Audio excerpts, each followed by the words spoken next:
नमस्कार, बिहार तक में आप देख रहे हैं बिहार किसका। मैं हूं नीरज। बिहार विधानसभा चुनाव के लिए एनडीए के सीट शेयरिंग फॉर्मूले को लेकर जिस वक्त दिल्ली में बीजेपी की बैठक चल रही थी, उसी वक्त एलजेपी के राष्ट्रीय अध्यक्ष चिराग पासवान अपनी पार्टी के कार्यकर्ताओं के साथ एक बैठक कर रहे थे और उस बैठक में एक दूसरी ही रणनीति शक्ल ले रही थी।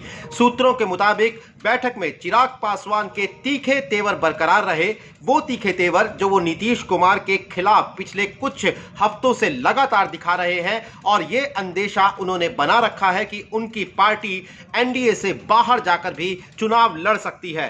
बैठक खत्म होने के बाद जब चिराग पासवान बाहर आए तो उनकी कार्यकर्ताओं के साथ बातचीत में ये तेवर साफ दिखे।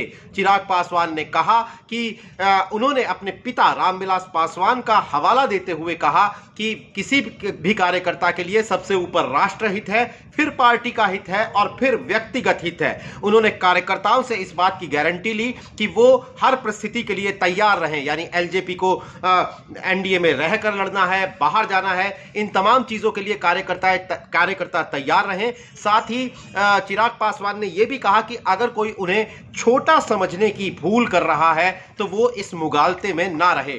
आप सुनिए चिराग पासवान की उनके कार्यकर्ताओं से ये बातचीत। हर बार यही बोलते हैं ना, हर भाषण में, कि सबसे पहले राष्ट्र हित, उसके बाद पार्टी का हित और आखिर में व्यक्तिगत हित। तो ये हम में से कोई भी लोजपा का सदस्य, कोई भी व्यक्तिगत हित की चिंता नहीं। इस बार जो भी निर्णय पार्टी के हित वाला, पार्टी हमारी माँ है, उसको आगे बढ़ाना है। और कोई अगर सोचेगा कि हम उसको दबा लें, छोटा कर लें, अस्तित्व मिटा दें, तो वो संभव नहीं। तो सब लोग हर परिस्थिति के लिए तैयार है ना। इस बातचीत से साफ है कि चिराग पासवान अपने तेवरों को नर्म रुख देने के लिए तैयार बिल्कुल नहीं है। दरअसल दिल्ली में जो बीजेपी की बैठक हुई, उसके बाद चुनाव प्रभारी जो बीजेपी के हैं भूपेंद्र यादव, उन्होंने कहा कि सीट शेयरिंग फॉर्मूले को अगले 1-2 दिन में तय कर लिया जाएगा और एलजेपी के हिस्से कितनी सीटें आ रही हैं हमारे मुताबिक वो एलजेपी को बता दी जाएंगी।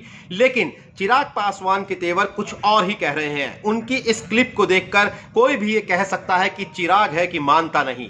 दरअसल बीजेपी शायद ये सोच रही है कि जिस तरीके से एलजेपी के पूर्व अध्यक्ष रामविलास पासवान को वो मैनेज किया करते थे, चिराग पासवान भी उसी तरह मैनेज हो जाएंगे। लेकिन बिहार विधानसभा का ये पहला चुनाव है जो चिराग पासवान की अगुवाई में पूरी तरह एलजेपी लड़ रही है। तो एक युवा नेता होने के नाते, अपने आप को आने वाले दिनों में साबित करने के नाते चिराग पासवान की रणनीति शायद कुछ और हो सकती है। उन्हें यह लग सकता है कि फिलहाल दिखाए हुए तेवर, फिलहाल लिया हुआ कोई स्टैंड शायद आगे जाकर काम आ सकता है और अभी समझौता ना करने में फायदा हो सकता है। यह चिराग पासवान की रणनीति हो सकती है जिसे बीजेपी शायद समझ नहीं रही है, या फिर उन्हें लग रहा है कि वो किसी भी तरीके से मैनेज कर लेंगे। लेकिन चिराग पासवान ने यह साफ कर दिया है कि अगर वो एनडीए के साथ लड़ते भी हैं तो कम से कम सीटों की संख्या पर वो आखिरी लम्हे तक जबरदस्त सौदेबाजी करेंगे, कड़ी सौदेबाजी करेंगे,